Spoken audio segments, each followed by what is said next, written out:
Hello বন্ধুরা, তোমরা কেমন আছো? তো আমি কিন্তু ভালো নেই, আমার শরীরটা এখনো খুব খারাপ। আর কাশতে কাশতে জীবনটা শেষ হয়ে যাচ্ছে আমার।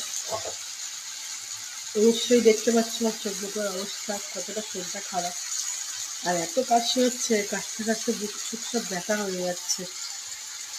তারপরও রান্নাবাড়ি করতে হবে, যেহেতু কালকে তোমাদের মেসো ছিল বাড়িতে, মেসো করে দিয়েছিল। রোজ রোজ থাকলে তো হবে না, কাজেও যেতে হবে, কত থেকে করবে। তাই কাজে গেছে, আজকে আমাকে করতে হচ্ছে। তাই ভাবলাম তোমাদের সাথে একটু শেয়ার করি নিজেকে। আর কী রান্না করব সেটাও শেয়ার করি তোমাদেরকে। তো চলো, এখন কী রান্না করছি, বেশি কিছু করবো না, কী রান্না করছি সেটাই দেখাই। চলো, তো দেখো বন্ধুরা, ভাত হয়ে গেছে আর টক ডাল হয়ে গেছে আম দিয়ে। আর এটা হচ্ছে তোমার পুঁই শাক বসিয়েছি চিংড়ি মাছ দিয়ে। চিংড়ি মাছ দিয়ে পুঁই শাক বসিয়েছি, কষানো হয়ে গেছে, একটু জল দেবো। বসিয়েছি একটু তোমাদের সাথে শেয়ার করার জন্য, তাই দেখালাম, নাহলে অনেকক্ষণ বসিয়েছি। সরি, কাশি হচ্ছে তো। আর হবে এই যে বাঁধাকপি এখনও কাটেনি। বাঁধাকপিটা হাফ করব, কেন খেতে পারছি না, মুখ টুক তিতো হয়ে রয়েছে, তো ঝাল ঝাল করে করব। তো বাঁধাকপিটা হাফ করব।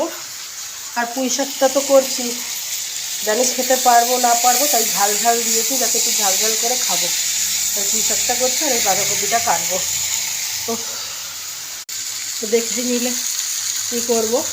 আর টক ডাল করেছে আম দিয়ে, তো ওইটা দেখালাম না। কষ্ট হচ্ছে, ভীষণ কষ্ট হচ্ছে। তো চলো, এই পুঁই শাকে একটু জল দিয়ে নিই, দিয়ে বাঁধাকপিটা কেটে নিই তাড়াতাড়ি করে, কাজ ছেড়ে একটু দিয়ে শুবো। ভালো লাগছে না, শরীরটা প্রচণ্ড খারাপ করছে। তো টাটা বন্ধুরা, আবার নেক্সট ভিডিও যদি পারি আবার আনবো। তোমরা সুস্থ থেকে ভালো থেকো, আর কেউ ঠান্ডা লাগিও না। এই যে ঠান্ডা লেগে এই যে শরীর খারাপ হয়েছে, যে কতটা কষ্ট সেটা বুঝতে পারি। আবার চট করে শরীর খারাপ হয় না, যখন হয় না কতটা কষ্ট সেটা বুঝতে পারি। আর আমি ওষুধ খেতে পারি না বলে আমি ভগবানকে ডাকি, ভগবান আমার যদি শরীর খারাপ না হয় তোমাদের মেসে রেগে যায়। চলো বন্ধুরা, টাটা।